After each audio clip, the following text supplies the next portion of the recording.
All right. Hello, everybody. Welcome. And we're here today to talk to Grace, who's on the Canadian National Skeleton Team. She's one of our Girls in Sports Alberta mentors. And we're excited to hear her story. So welcome, Grace. Thanks for coming. No problem. Thank you for having me.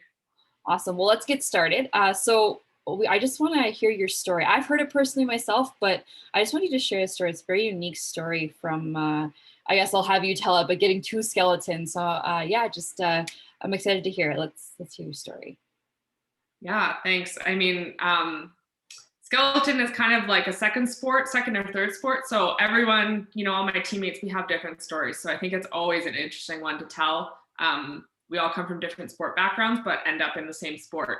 So for me, I grew up figure skating. That was my life for pretty much 14 years. I did track and field, ballet, gymnastics, soccer, kind of all those youth sports, but I ultimately chose figure skating as my love and ended up doing that till I was just around the end of high school. I knew that pretty early, I would say 12, 13, that the Olympics, even though I dreamed of going to them, wasn't going to be me in skating. And that's totally okay. I got my last 4 or 5 years, I got to just hang out with my friends, take it as far as I wanted to go, still training at a competitive level and competing at small club competitions throughout Western Canada. So I would say I still made the best of the situation.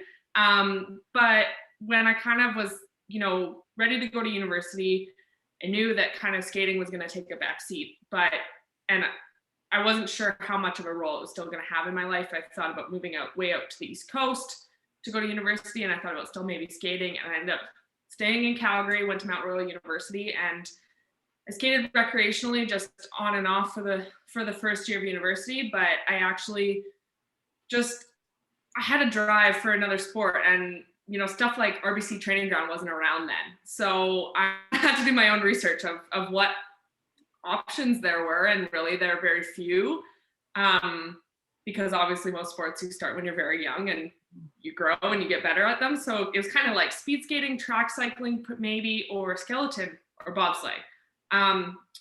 Not quite tall or big enough for bobsleigh, so skeleton was kind of the obvious choice. And so I ended up getting more information.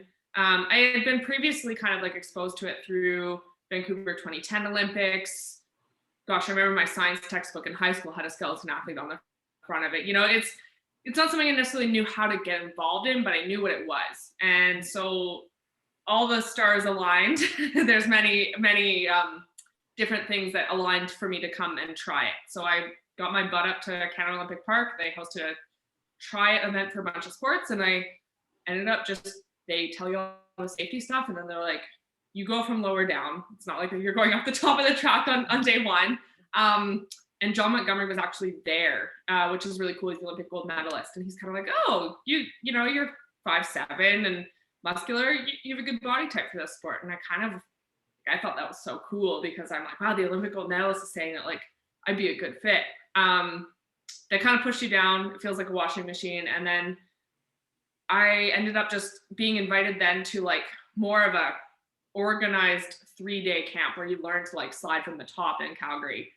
Before the track closed here, that's how we got exposed to the sport. And we were very lucky because obviously I was still in university at the time. So I was able to do both and, go to university during the day and then drive up to Winsport at night to train. And I was on the provincial development team for 2 years. So just competing in small local races in Calgary.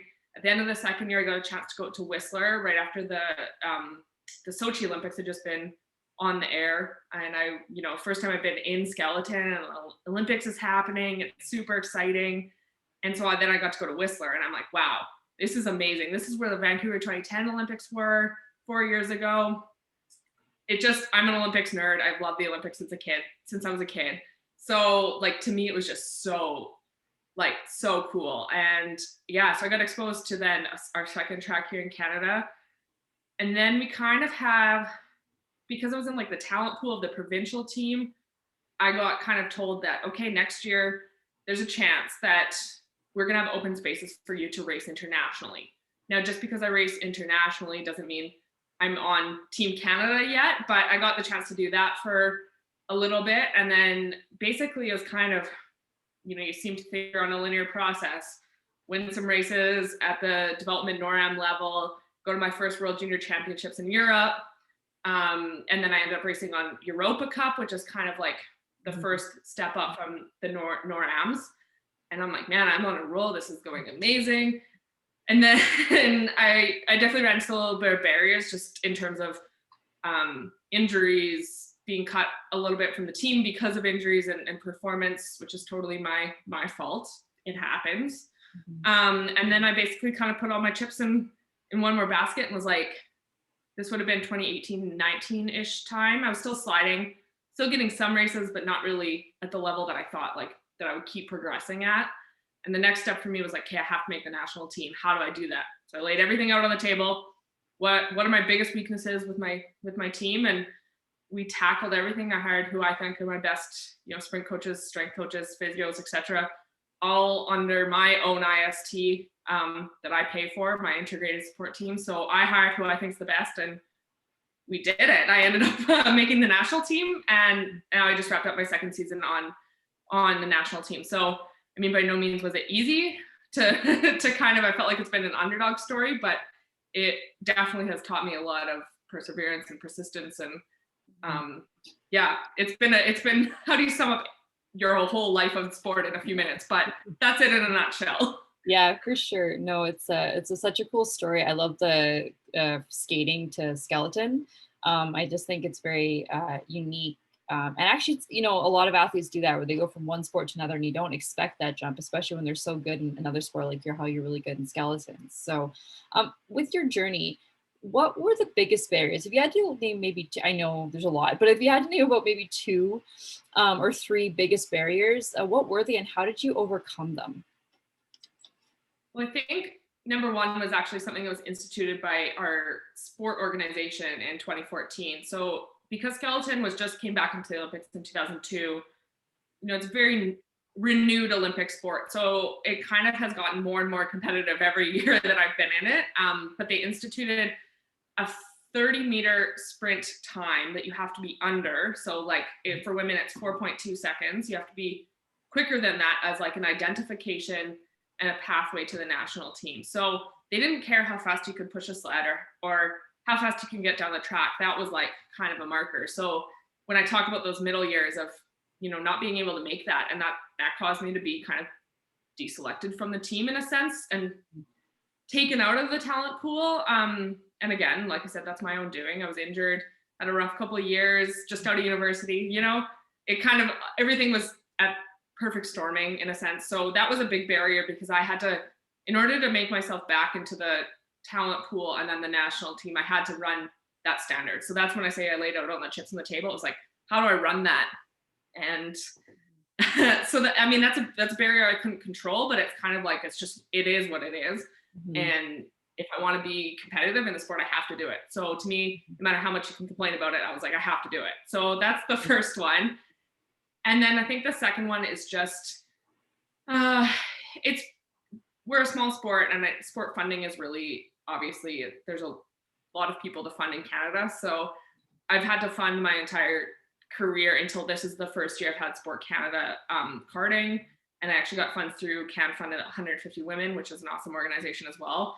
And, but I've had to finance my entire career, and that necessarily, it is a barrier because I work full time outside of sport, and I've had to shape what that looks like off the ice in order to accommodate a national team athlete schedule. So that's definitely been a barrier. It's been really fun. I've learned a lot, and it's just a lot of hard work to overcome it and make it work at the end of the day. Mm-hmm. For sure. And that mentality of you had to do it. Like I really, if you had to pinpoint on when you just kind of made that resolve and the feeling that you felt, it's that perseverance that sometimes girls have a hard time overcoming, whether it be a confidence issue, whatever it might be. But if you could pinpoint kind of that aha moment and what you felt and how maybe you got there. I know it's very vague, but it's something that girls struggle with. So. Yeah, I mean, I definitely thought about retiring and thought that if it didn't work out, then I would just walk away and everything would be fine. And I knew that my family would support me no matter what. So that bottom line, that was off the table, that part was okay. Mhm. But I think it was almost a sense that I just wanted to prove to people that I could do it. A lot of my sports story is kind of underdog and people discounting me, and I think part of me was like, just prove them wrong. Watch me prove you wrong. But I definitely just knew that I wasn't ready to give up what, like, the feeling of being on the ice and competing. It's an unbelievable feeling, and I had lost it for a little bit, and that's when I said I was contemplating maybe it not being right at the time. But then I came back and gave the next season a try and had a new personal coach who runs our club programming. So that's outside of our national team. And I really worked closely with him to just say, I just want to love sliding again. And so we really worked on that. And that was key in the decision, because I'm like, I'm not going to put in all this hard work if I don't love the sliding still. And I don't like have that feeling of, we're trying to be hundreds of seconds faster. So if you're not willing to lay it out all on the line and make some errors, like, you're not ever going to kind of progress and get faster in a sense. So it kind of was like, we helped build that confidence, and along with sports psychologist and confidence in my body with my, strength training and stuff like that. We had to just build that confidence to then know that I could reach that next level. And I think I just knew it was there, but it was just, I wasn't able to tap into it. So, it's not an easy decision, but I definitely I knew in my heart that I should keep giving it a try. Mm-hmm, for sure. That's awesome. So off of that, actually, any advice to athletes kind of going through that, whether it be transitioning to sport or kind of taking it to the next level? What would be a main piece of advice for them?